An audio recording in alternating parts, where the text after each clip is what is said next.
नौजवानों को 2 वक्त की खाने की रोटी नहीं मिल रही है, लेकिन तुम लोग स्कूल खा रहे हो, अस्पताल खा रहे हो, सड़क खा रहे हो, बिजली खा रहे हो, कोयला खा रहे हो, पेपर खा रहे हो, और तो और प्रभु श्री राम का मंदिर भी खा रहे हो। चंदा चोरी कर रहे हैं। मैं बड़ा हैरान था कि सब कुछ तो खा गए, अब क्या खाएंगे? अब पेट्रोल खा रहे हैं, उसमें कह रहे हैं एथेनॉल मिला के गाड़ी खाएंगे। कि देश के शिक्षा मंत्री ने हमारे नौजवानों को देशद्रोही कहा। जो भी अपने लिए खड़ा होता है, अपने लिए आवाज उठाता है, वो देशद्रोही हो जाता है। प्रधानमंत्री जी हर 15 दिन पे बात करने आ जाते हैं, मन की बात। परीक्षा पे चर्चा करें, 93 पेपर लीक हो गए हिंदुस्तान में। मैं भारत के प्रधानमंत्री से कहना चाहता हूं, एक बार पेपर लीक पे चर्चा करके दिखाओ, पूरे हिंदुस्तान का नौजवान तुमसे जुड़े। जितने पेपर लीक करने वाले हैं, ये सारे के सारे चंदा चोर पार्टी से जुड़े हुए लोग हैं, भारतीय जनता पार्टी से जुड़े हुए लोग।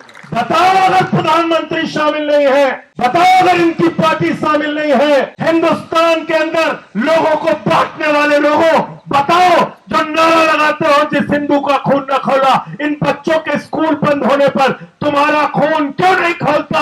क्यों नहीं तुम सड़कों पे आते हो पेपर लीक के सवाल पे? अब उसके चेले कहते हैं विश्व गुरु है, 56 इंच का इनका सीना है। मैंने कहा 56 इंच का इंसान का सीना नहीं होता, जानवरों का हो सकता है। कहने लगे 56 इंच का, 56 इंच का। अब रोज ट्रंप डांटता रहता है, रोज डांटता रहता है, कहता है रूस से तेल मत खरीदना। बोले जी हुजूर, बोले हम देखेंगे तुम्हारे ऊपर। बोले जी हुजूर, बोले अगर पकड़े गए रूस से तेल खरीदते हुए तो टैरिफ बढ़ा देंगे। कहने लगे जी हुजूर हम नहीं खरीदेंगे। मैं पुलिस के अधिकारियों से भी कहना चाहता हूँ, तुम्हारे बच्चे भी पेपर लीक से परेशान हैं, तुम्हारे बच्चों का भी पेपर लीक होता है। अगर सरकार डंडा मारने को कहे तो डंडा सड़क पे चला के तोड़ देना, बच्चों के ऊपर मत चलाना। कि पीर पर्वत बन चुकी है, अब पिघलनी चाहिए। फिर हिमालय से कोई गंगा निकलनी चाहिए। सिर्फ हंगामा खड़ा करना मेरा मकसद नहीं, मेरी कोशिश है कि ये सूरत बदलनी चाहिए। और मेरे सीने में नहीं, मेरे सीने में नहीं तो तेरे सीने में सही हो कहीं भी आग, लेकिन आग जलनी चाहिए।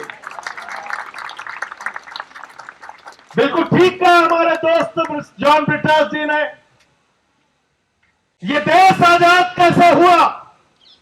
आंदोलन की बदौलत आजाद हुआ। इस देश से 190 साल का अंग्रेजों का शासन कैसे गया?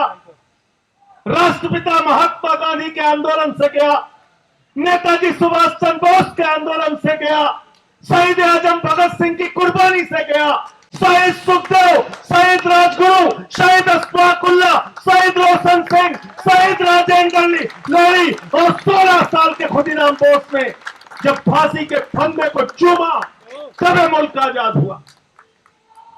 ये मुल्क उन लोगों की बदौलत याद नहीं, याद रखना, उन लोगों की बदौलत, उन लोगों की बदौलत ये मुल्क आजाद नहीं हुआ जो उस जमाने में अंग्रेजों की दलाली कर रहे थे। नाम ले लूंगा तो मुश्किल हो जाएगी, नाम ले लूंगा तो मुश्किल हो जाएगी। सदन में मुझसे कहने लगे वंदे मातरम पे बहस करो। मैंने कहा बेईमानो, 4 लोगों का नाम बताओ जो वंदे मातरम लगा के तुम्हारे पुरखे जेल गए थे। 4 के नाम बताओ। वंदे मातरम की बात करते हो, भारत माता की जय की बात करते हो, तुम लोग बात करते हो जिन्होंने अपने मुख्यालय पे 52 साल तक भारत माता का तिरंगा झंडा नहीं फहराया। उनसे कोई देशभक्ति का प्रमाण पत्र नहीं चाहिए। मुझे बहुत अफसोस है कि देश के शिक्षा मंत्री ने हमारे नौजवानों को देशद्रोही कहा। मुझे बहुत अफसोस और पीड़ा है कि इन नौजवानों को अपमानित करने का काम किया गया जो जंतर मंतर से अपनी आवाज लगा रहे हैं। मैं भारत के प्रधानमंत्री नरेंद्र मोदी और देश के शिक्षा मंत्री से कहना चाहता हूं, ये अपने हक के लिए यहां पर है, पेपर लीक को रोकने के लिए यहां पर है, और पेपर लीक पूरे हिंदुस्तान में रुकवा कर दम लेंगे। ये इनकी लड़ाई उस बात के लिए है। तुम इनको देशद्रोही कह रहे हो। जो भी अपने लिए खड़ा होता है, अपने लिए आवाज उठाता है, वो देशद्रोही हो जाता है। किसान आएगा काले कानून के खिलाफ तो कहोगे किसान खालिस्तानी है, पाकिस्तानी है, देशद्रोही है। नौजवान आएगा पेपर लीक के खिलाफ तो उसको कहोगे देशद्रोही है, देशद्रोही है। मैं तो भाजपाइयों के बारे में कहता हूं, जितना पाकिस्तानी पाकिस्तान का नाम नहीं लेते, उससे ज्यादा भाजपाई पाकिस्तान का नाम लेते। लेते नहीं लेते? बताओ, लेते हैं कि नहीं लेते? देश से प्यार क्या होता है, वो सोनम वांगचुक से आके सीखो, अभिजीत दीपके से आके सीखो। क्या होता है देश से प्यार? यहां पे जो नौजवान है उनसे आके सीखो, उनसे आके सीखो, थोड़ी शिक्षा तुम्हारी भी बढ़ेगी। लेकिन सीखोगे कैसे? तुम तो दूसरा काम सीखने में लगे हो, दूसरा काम सीखने में लगे हो। स्कूल लूट रहे हो, या नौजवानों को 2 वक्त की खाने की रोटी नहीं मिल रही है, लेकिन तुम लोग स्कूल खा रहे हो, अस्पताल खा रहे हो, सड़क खा रहे हो, बिजली खा रहे हो, पानी खा रहे हो, हवाई जहाज खा रहे हो, समुद्री तट खा रहे हो, गैस खा रहे हो, कोयला खा रहे हो, पेपर खा रहे हो, और तो और प्रभु श्री राम का मंदिर भी खा रहे हो।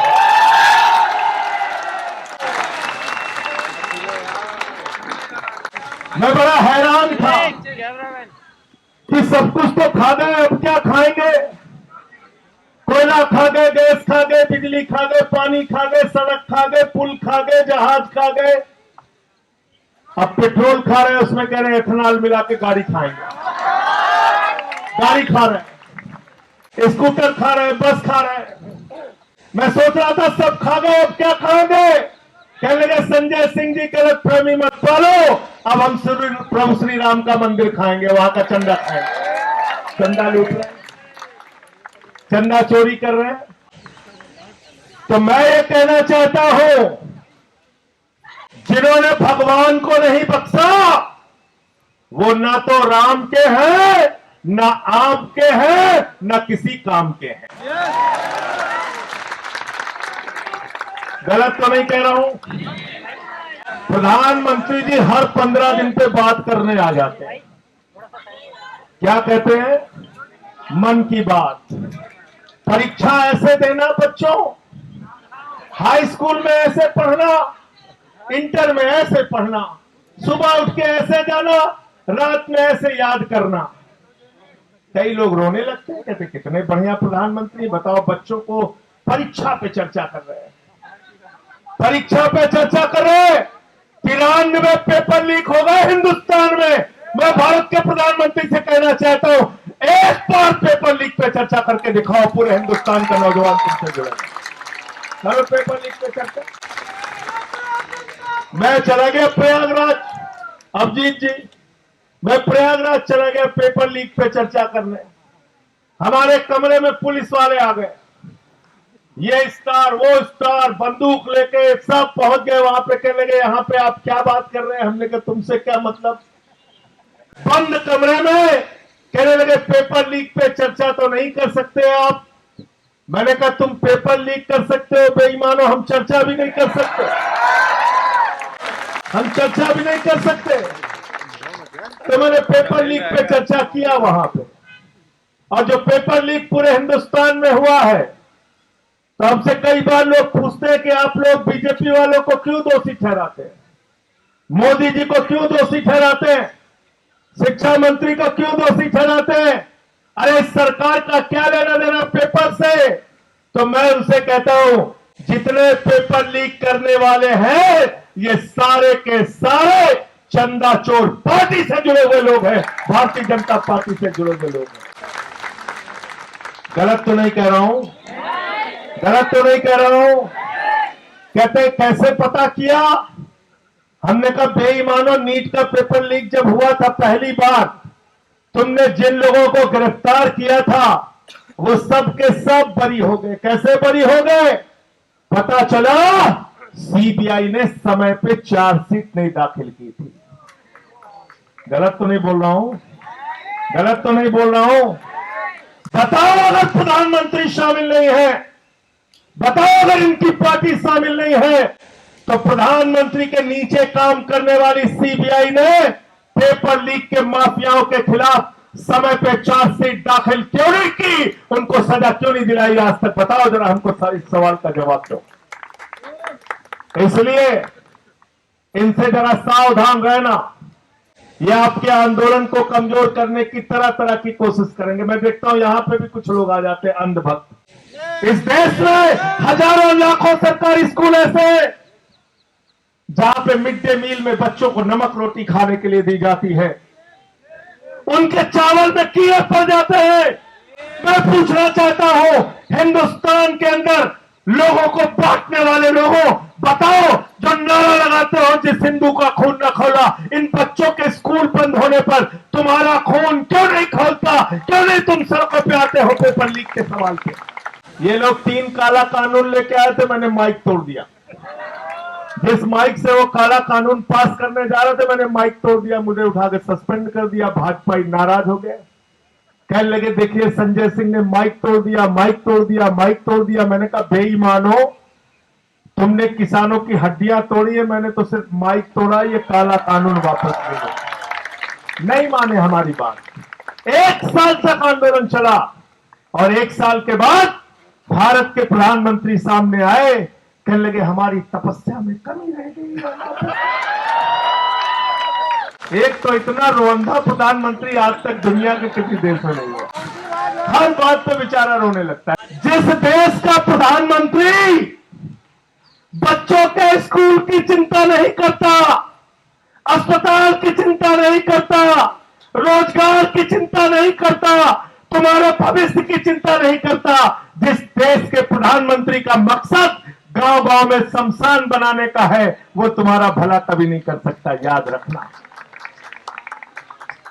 अब उसके चेले कहते हैं विश्व गुरु है, 56 इंच का इनका सीना है। मैंने कहा भाई 56 इंच का इंसान का सीना नहीं होता, जानवरों का हो सकता है। ये पहले कहना बंद करो, ऐसे प्रधानमंत्री का अपमान मत करो, ये गलत बात है। अब हमें गधे घोड़े का नापना पड़ेगा कितने इंच का सीना होता है। कहने लगे 56 इंच का, 56 इंच का।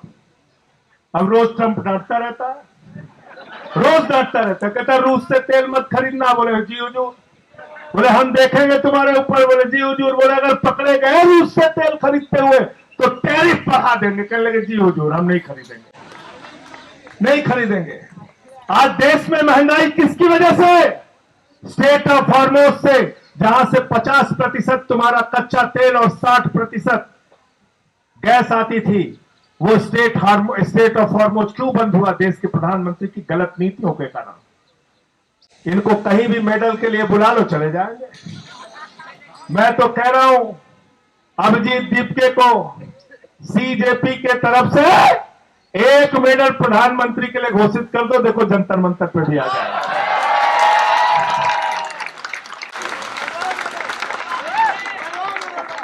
घोषित कर दो 1 मेडल, पेपर लीक मेडल, कोई भी नाम रख दो, आ जाएंगे लेने के लिए। तो भारत के प्रधानमंत्री, उनको पूरी दुनिया में घूम घूम के चिंता है। देश में हिंदू मुसलमान करके लोगों को बांटने की चिंता है।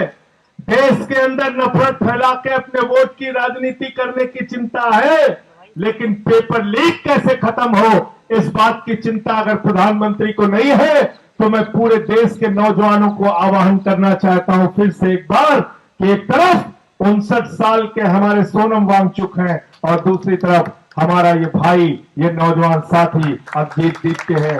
इनके कंधे से कंधा मिलाने के लिए आओ। आप लोगों ने देश के कई हिस्सों में जाके आंदोलन किया, नौजवानों की आवाज उठाई। इस आवाज को कमजोर मत होने देना। आपके सिर्फ जंतर मंतर पर बैठने से पूरी सत्ता कहीं न कहीं हड़बड़ाई, बौखलाई और डरी हुई है। और डरपोक लोग ये सिर्फ पुलिस के भरोसे अपनी छाती चौड़ी करके घूमते हैं। मैं पुलिस के नौजवानों से, मैं पुलिस के जवानों से भी कहना चाहता हूं, हमारे बीच में हरेंद्र यादव हैं, यहाँ पे हरेंद्र यादव जी हैं और हमारे साथी हैं, ये सेना में इन्होंने कई वर्षों तक भारत की सेवा की है। मैं आप लोगों से भी कहना चाहता हूं, पुलिस के जवानों से, मैं पुलिस के अधिकारियों से भी कहना चाहता हूं, तुम्हारे बच्चे भी पेपर लीक से परेशान हैं, तुम्हारे बच्चों का भी पेपर लीक होता है। अगर सरकार डंडा मारने को कहे तो डंडा सड़क पे चला के तोड़ देना, बच्चों के ऊपर मत चलाना।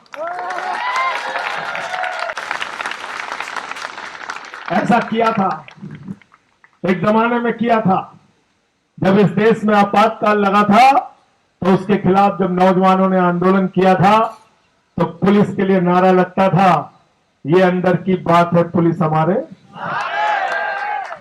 तो इसलिए आप लोगों को फिर से एक बार आपके आंदोलन को हृदय की गहराइयों से बधाई देते हुए, आपके आंदोलन को नमन करते हुए, इस भरोसे के साथ कि इस सरकार को आपके आगे झुकना पड़ेगा, आपकी बात, आपकी मांगों को मानना पड़ेगा, मैं अपनी बात को यहीं पे समाप्त करता हूं।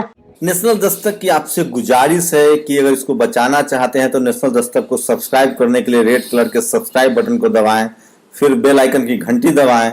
नेशनल दस्तक को बचाने के लिए बहुत जरूरी है कि हर खबर को शेयर करें, लाइक करें, कमेंट जरूर करें।